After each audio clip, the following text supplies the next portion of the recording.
YCP అరాచక పరిపాలనకి ఒక factionist, ఒక సైకో జగన్మోహన్ రెడ్డి అరాచక పరిపాలనకి నేడు ఆంధ్రప్రదేశ్ ప్రజానీకం ఇచ్చిన తీర్పు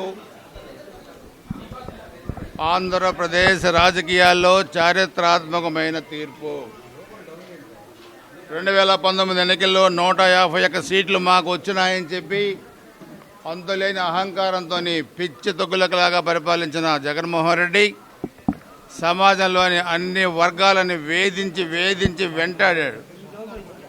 దాంట్లో మొట్టమొదట ఏ ఉద్యోగస్తులు అయితే అతనికి 2019లో సపోర్ట్ చేశారో ఆ ఉద్యోగస్తులపై వేటు వేశాడు. ప్రతి ఒక్క సామాజిక వర్గాన్ని ఇబ్బంది పెట్టాడు. ప్రతి ఒక్క పౌరుడు కూడా ఈ ప్రభుత్వంలో ఇబ్బంది పడ్డాడు. చివరికి ల్యాండ్ టైటిల్ యాక్ట్ పెట్టి ప్రభుత్వ ఆస్తులు దోచుకుందేగాక పర్సనల్ ఆస్తులు కూడా దోచుకోవడానికి ప్రయత్నం చేసిన దుర్మార్గుడి జగన్మోహన్ రెడ్డి చంద్రబాబు నాయుడు గారిని, కుటుంబాన్ని, పవన్ కళ్యాణ్ గారిని వ్యక్తిగతంగా మాట్లాడి ఏ ముఖ్యమంత్రి పాల్పడిన దుర్మార్గమైన చర్యలకు పాల్పడ్డాడు ఈ వ్యక్తి. మాట్లాడితే కేసులు, మాట్లాడితే జైలుకి పంపించడం, ప్రతిపక్ష పార్టీలు లేకుండా చేయాలనే ఒక కుతంత్రంతో 5 సంవత్సరాల అరాచక పరిపాలన కొనసాగిస్తే మేము చెప్పాం, నువ్వు ఉత్తుత్త బట్టలను నొక్కుతున్నావు. పోలింగ్ రోజు ఓటర్ అనే వాడు పోలింగ్ బూత్లోకి పోయినప్పుడు అసలైన బటన్ నొక్కుతాడు, నీ పీక నొక్కేస్తాడు పోలింగ్ రోజు అని చెప్పాం మేము ముందు నుంచి కూడా.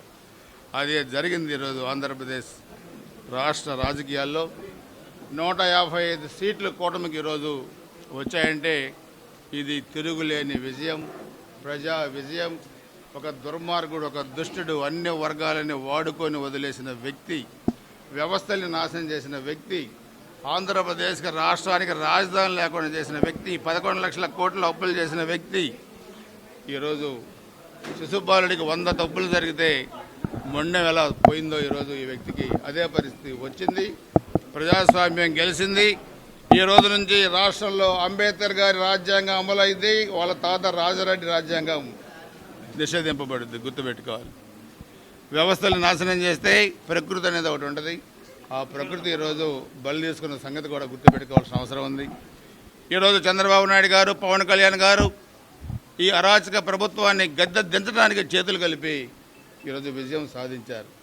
14 సంవత్సరాలు ముఖ్యమంత్రిగా పనిచేసి జాతీయ రాజకీయాల్లో కీలక భూమి పోషించిన చంద్రబాబు నాయుడు గారిని ఏ తప్పు లేకుండా, కనీసం విట్నెస్ కూడా సాక్ష్యం లేకుండా 53 రోజులు జైల్లో పెట్టడం జరిగింది.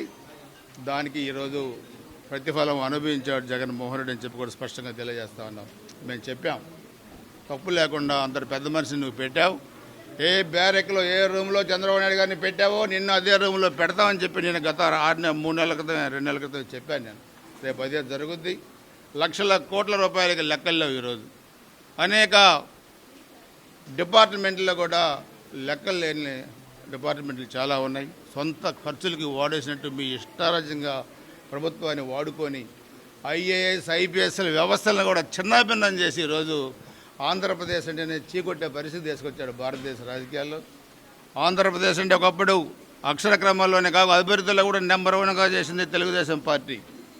ఈరోజు మరలా కూటమి విజయదుందుమి మోగించింది. మరలా 20 సంవత్సరాలు తిరుగులేని విజయం కూటమి సాధిస్తుంది ఆంధ్రప్రదేశ్లో.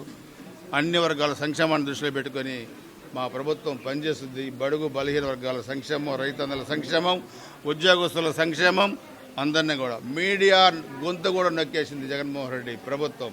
మాట్లాడితే తప్పుడు కేసులు పెట్టారు, మీడియాను కూడా జైల్లో పెట్టారు. కొంతమంది రాజ్యం వేలారు మీడియాలో కూడా. అన్నీ కూడా గుర్తుపెట్టుకుంటాం, అన్నీ కూడా చట్ట ప్రకారం చర్యలు తీసుకుంటాం. అంతా గుర్తుపెట్టుకోవాలి. ఈ జగన్మోహన్ రెడ్డి అంటే కంపెనీ ఈరోజు పారిపోకుండా చూడాల్సిన బాధ్యత కూడా మా ప్రభుత్వం మీద ఉంది. తప్పకుండా వీళ్ళని చట్ట ప్రకారం శిక్షించేదానికి ఈరోజు మాకు అధికారం ఇచ్చారు ఆంధ్రప్రదేశ్ ప్రజానీకం.